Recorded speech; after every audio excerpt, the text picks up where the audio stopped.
to the rescue. Si Amy Marcos. Nako, si Amy Marcos ha. Nakikita niyo yung Sona ka-coffee? Nagtitrending online. Lahat naka-standing ovation except sa kanya. Biruin mo, kapatid mo yun ha. Anong gusto mong palabasin? Ano gusto mong iparating? Diba? Na hindi ka natutuwa sa sinasabi ni PBBM. Kahit yung mga parte ng liberal, yung mga oposisyon natutuwa, tumatayo, nagpapalakpakan, standing ovation. Pero si Amy Marcos, hindi siya nagpatayo. Ibig sabihin, hindi siya satisfied doon sa sinasabi ng ating presidente. So ito, syempre, solid Duterte ito. Hindi mo alam kung totoo talaga o nakikipagplastikan lang itong si Amy Marcos sa mga Duterte. So, ipinagtanggol niya. Naglabas pa ng statement ito. Si ate, si pambansang ate. Hinggil sa paglipad pa Germany ni VP Sara Duterte kasama ang kanya pong pamilya sa gitna ng pananalasa ng bagyong Karina sa bansa. Sabi niya, ni Amy Marcos to ha, matagal ng plano yon, hindi naman niya alam na may bagyo, pambihira naman. Imagine nyo habang nagsasalita si Amy Marcos yan, pambihira naman daw yan. Matagal naman yung plano na yan. Yes, totoo naman yan.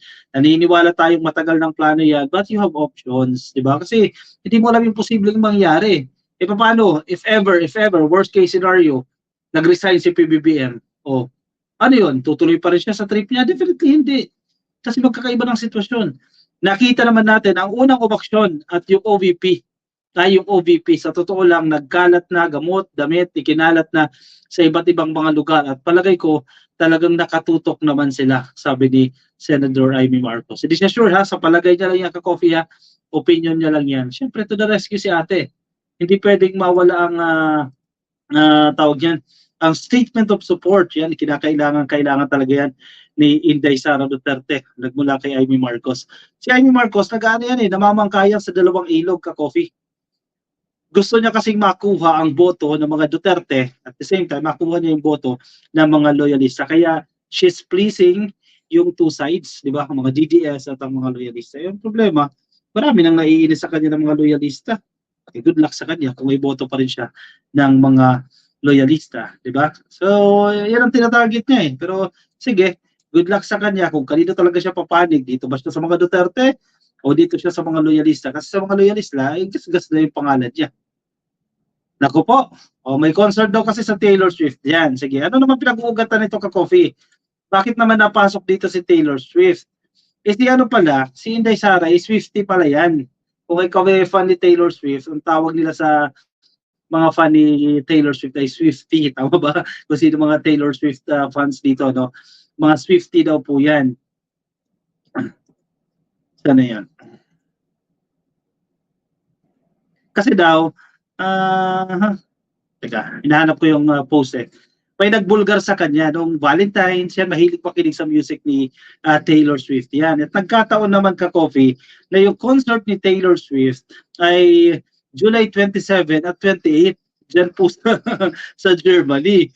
So usually kasi ang mga Pilipino, sa totoo lang, pag may concert si Taylor Swift, kasi wala naman sa Pilipinas kasi hindi tayo nagka-qualify hindi nila na pinipili yung Pilipinas para dito mag-concert dito sa Pilipinas dahil sa ating venue, no? Limited lang yung ating venue. So mag-abroad pa talaga yan, ka-coffee. Ganun ang ginagawa ng mga Pilipino. Halimbawa, pupunta ng Australia yan para doon manood ng concert. Pupunta yan ng Singapore kasi ando doon si Taylor Swift. So ito, halimbawa, pupunta yan sa Germany para doon makinig kung ikaw talaga avid fan ka ni Taylor Swift. Nabulgar siya dito, may lumabas na writer. Yan, nakikita ninyo dyan sa inyong stream ka-coffee, no? Nasa headline ito ng Politico.com. Don't know how it gets better than this. Is Sara Duterte in Germany for Taylor Swift's concert? Yan po ay isang tanong. Tulad ng style nila ka-Eric, patanong po yan. Nagpunta ba siya dyan para manood ng concert ni Taylor Swift?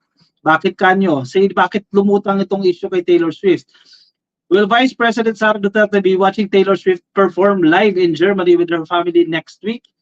Netizens are speculating about the purpose of Duterte's overseas trip after she was spotted at the Ninoy Aquino International Airport itong Miyerkules po. She left early morning for Dubai with her mother, Elizabeth Zimmerman, husband Manasseh Carpio, and their 3 children. According to reports, Duterte and her family boarded a connecting flight to Germany from Dubai. Magaling pumili ng oras Kailangan madaling araw para kaunti lang yung tao Ang problema hindi na kalusot. Taylor Swift concert in Munich, Germany this July 27 and 28. Connect the dots, sabi ng Mindanao-based columnist na si Antonio Montalvan II sa kanyang post po sa Facebook. So, Mindanao-based ito eh. Alam niyo yung mga kalakaran dyan ng mga politiko eh. Swift is currently in the European leg for her successful the Eras Tour. She will perform in Munich on July 27 to 28 before traveling to Poland and Austria for concert. Duterte appears to be a fan of the American pop star or Swiftie based on her social media post. Last Valentine's Day, ito yung pinag-ano nila eh. Nung Valentine's Day po, she posted a glam photo of herself with the background music being Swift's hit song, Love Story. Okay. In 2022, Duterte welcomed the new year by quoting lyrics of Taylor Swift's 22. Netizens expressed dismay at Duterte for leaving the country at the height of Typhoon Karina's destruction. Masama bang manood siya ng concert? Siyempre, sasabihin ng DDS, mali ba doon sa ginawa niya? Hindi mali yan. Kasi tao lang din siya, kailangan niya magpahinga. Pero not this time, di ba? Kasi binabayo tayo ng super typhoon. Di ba? May option ka naman. Kasi busy presidente ka nga eh. Next in line ka eh. Di ba? Isipin mo naman, ang mga Pilipino nagsasuffer. Maraming Pilipino ang nagsuffer dahil sa bagyo, then yet you are enjoying dyan sa Germany. Di ba? Parang hindi naman katanggap-tanggap yan. And knowing na potential na maging presidente siya. So, ikaw ba, iboboto mo yung ganyang klaseng tao? Susunod na presidente? Yan ay malaking tanong. O siya, anong komento ninyo? Anong reaction ninyo? Sige, comment ang inyong opinion, reaction dyan sa ating comment section para mabasa rin po ng iba nating mga ka-coffee. Yan, kuha na kayo ng inyong kape, ka-coffee. At tayo ay mag-shoutout na. Mag-shoutout na sa mga nakatutok sa atin ngayon. Eloids, good morning, Eloids. Yan, magandang gabi pala dito kay Eloids, no? Yung mga nasa ibang bansa na nakikinig sa atin, good morning po sa inyo. Yan, patambay daw muna, sabi ni Entrepman. Sige, dito ka muna. Ma'am Josefa Oliva Lopez, nakikinig po sa atin, at kay Ma'am Cecilia Peña, good evening po sa ating lahat. Ma'am Cecilia, good evening at thank you po sa inyo kanina, no? Kay Claire Elizabeth Foy, hello sir, ka-coffee man. Ay, thank you. Ruth B. Jasay, good evening ka-coffee. Ano pa ba ang may expect mo sa mga Duterte feeling entitled? Bawal mo silang i-bash ha, kasi kukuyugin ka ng mga DDS. Pero pwede sila mag-bash. Pwede nilang i-bash si PBBM o si First Lady, pwede. Basta sila, hindi mo sila pwede i-bash. Next naman na. Felicidad Poblador. Oy, ma'am, thank you. Yan, solid ka-coffee ito.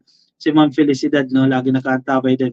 Kay Sol Cornelio, hello po sa inyo. Kay Juliet Francisco, nakapagpamudbud na si Inday bago umalis. Si BBM, ang president, siya ang dapat kumilos. Nasaan ang sinasabi niyang flood control? Dati nang may sakit si BBM kaya nagda-drug, tingnan mo sa video. Kayo lang ang naniniwala.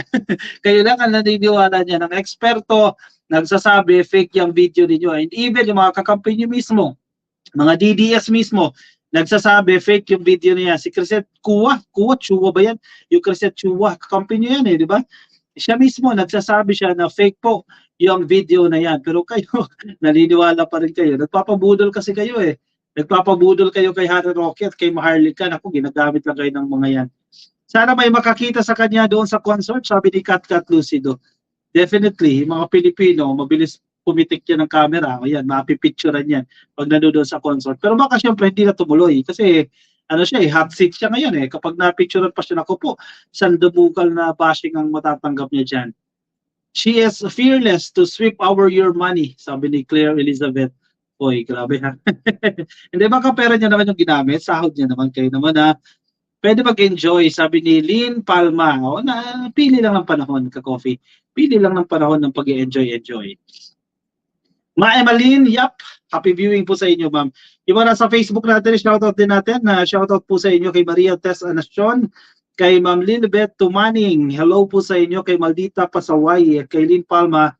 Happy viewing po sa inyo. Sir Joel De Jongoy Lacson, nakikinig din po sa atin. Shoutout po sa inyo dito sa Facebook. Kung nasa YouTube po kayo at di pa kayo nakasubscribe, please, ka-coffee ha.